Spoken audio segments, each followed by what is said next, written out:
Hi everyone, and welcome to the webinar for the structured literacy slides that I've created by the Learning Room. We have Anthea joining us, and she's going to also ask some questions at the end as she's interested to learn how structured literacy is taught via our lesson slides. Okay, so welcome Anthea to our webinar. I'm going to now share the screen on the first page of our structured literacy lessons. Can you see that okay? Yes. Okay.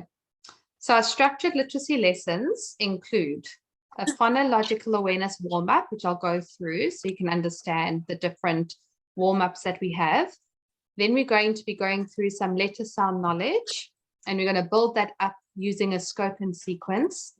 Then we're going to work on handwriting. Then there's going to be some word readings, some writing words. Then we're going to look at some dictation, and then there's a little story at the end for some buddy reading. Could be paired reading, or the child could read on their own, or with their buddy, or with their parents. Okay, so next. Let's go into the next. So flashing letters at the end for reviewing.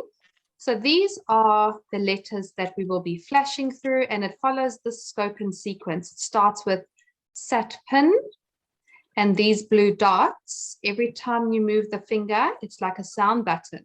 So when the finger moves on the first letter, you touch the blue sound button and you go s, a, t, p.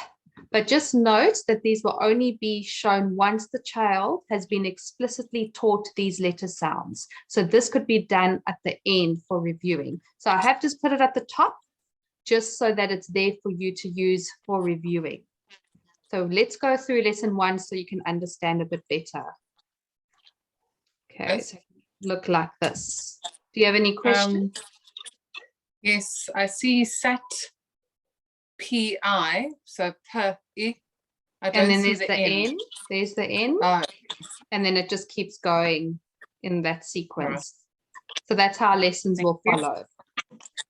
And our short vowel sounds are very, very important. So this will also be reviewed. Just to note, it says short vowel. So we don't go A, E, I, O, U. We're starting with the short vowels. A for apple, E for egg, A for igloo, O for octopus, A for umbrella. Okay, lesson 1. We'll go through lesson 1, and then thereafter the lessons will follow very similar. So lesson 1 starts with satpin. And again, these lessons can be done over a week or 2, depending on the child and the way that they learn. Okay, so lesson 1. Here's our phonological awareness warm-up. And every warm-up will be different. So this one is about recognizing or listening to the beginning sounds. And we're going to see which pictures have the same letter sound. So we're going to start. Star, apple, sun. So which 2 words start with the same letter sound? So the child will then say it's star and sun. They both start with the S sound. It's really good to do some auditory skill warm-ups to get the child warmed up for the letter sound lessons. Okay, and it will just follow through like that. And you're just going to go through a few of these warm-ups. Okay, any questions with the warm-ups? No. Okay. Thank you.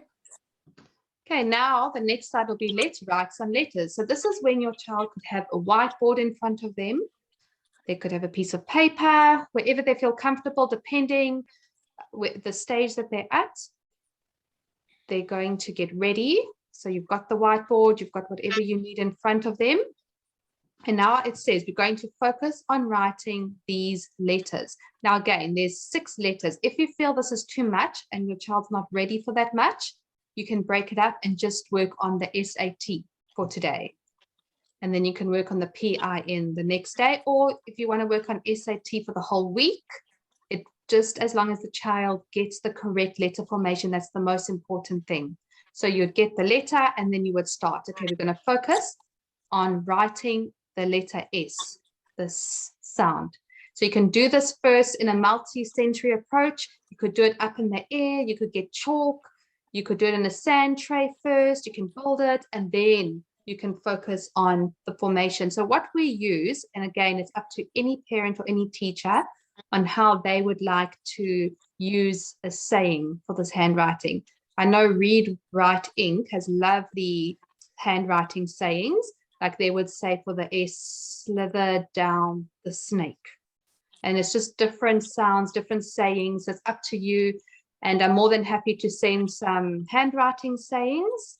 And again, it's up to the parent, the teacher, and the child what best suits them for how they would like to do the handwriting approach. Do you have any questions on that? No. Okay, so again, you just build it. And once they're ready to actually do it from pencil to paper, you get all, they could first do it on a whiteboard and they could do the formation. Remember when you're doing it that you've always got to start at the top and then finger spaces in between each letter that you do. So that builds on their spatial awareness skills also on a piece of paper. You want to teach them correctly firsthand. Okay, so you'll go through that. And if you find that they're struggling with the letter S and A, stop there. Don't carry on. Then that'll be continuous for the next lesson to just improve on that. Okay, now let's read some words. Okay, so now you're going to flash the words with them.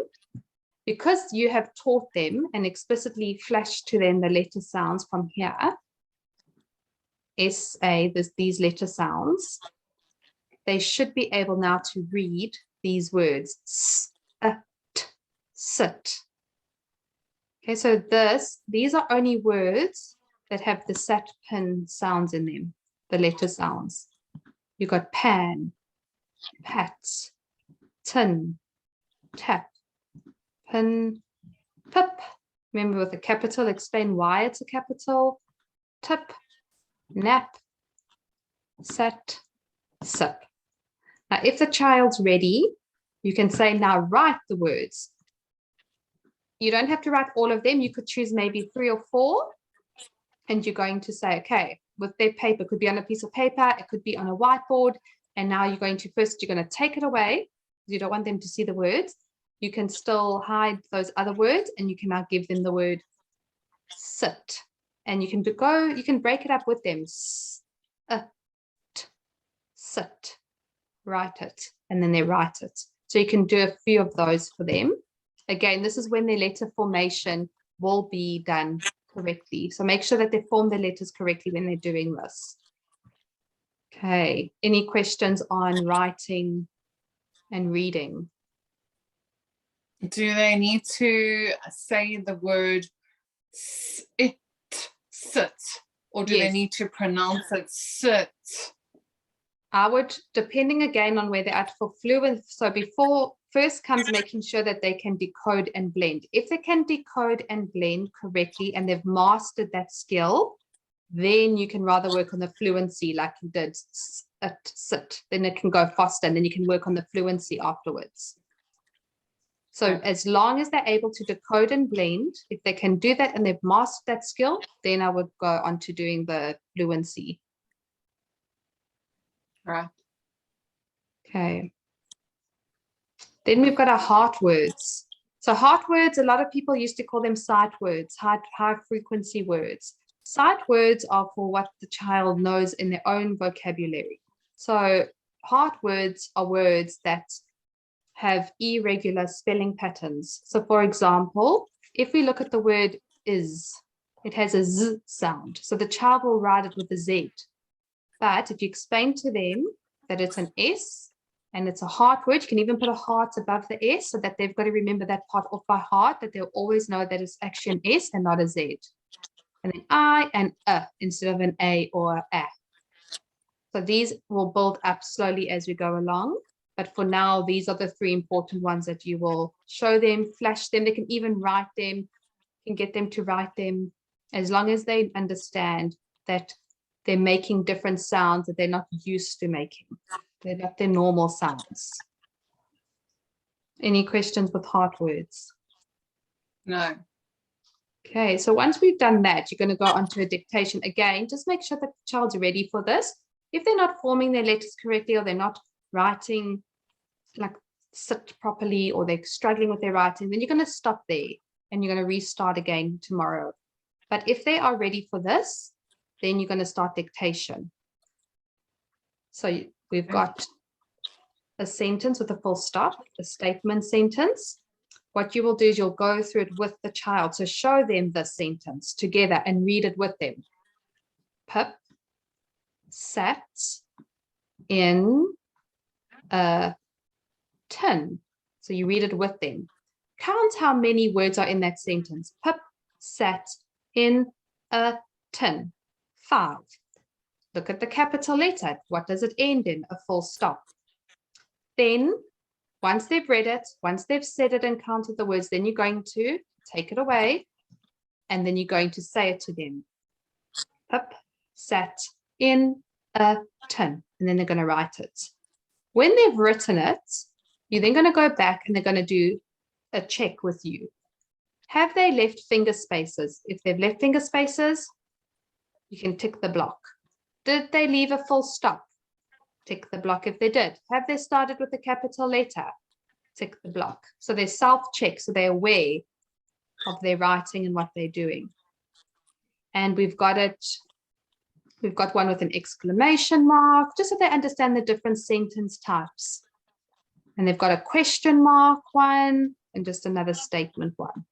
When they've done that and they're okay with that, they've mastered that, they understand to read it, they can write it, you can do a let's read. This is where your buddy reading comes in, and you can read this together.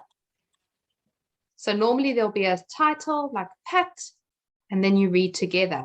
Pat sits. Pat sits in a tin. Pat taps. Pat taps a pan. Pat sips. Pat naps.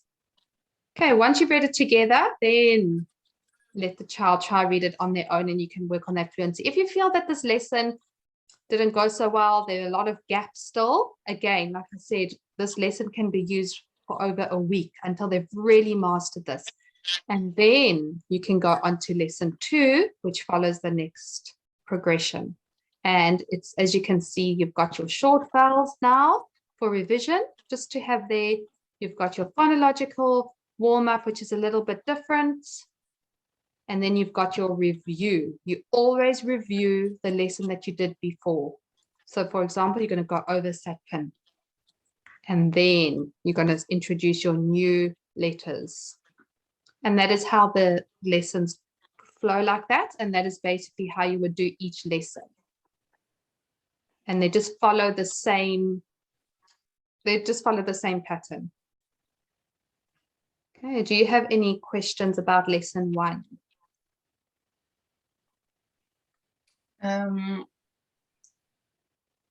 Just the last 4 slides. Yes. Is that the dictation one? Yeah, go into it. Let's see. So for dictation, we've got this one here. Yeah, do they need to do all of those in one day? No, definitely not. You can just do one, and maybe the next day if you're doing a review, you could do another one for reviewing. And you can decide, oh, today I just want to do one with an exclamation mark. Okay. So they definitely, you can choose and pick which one you want. All right. Okay, and the progressions just keep going, and just as we go along, there will be bonus lessons. Like for example, when you introduce the CK, then we'll bring in the CK rule.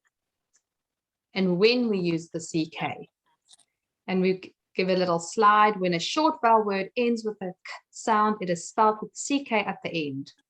And then they're going to focus on that, just so that they're aware when they're writing that it's got to be CK at the end. So we just do that. We put in a little bonus lessons, and that is how we progress. And we've also got open and close syllables. So it's a really great lesson slide to use, especially for your intervention groups.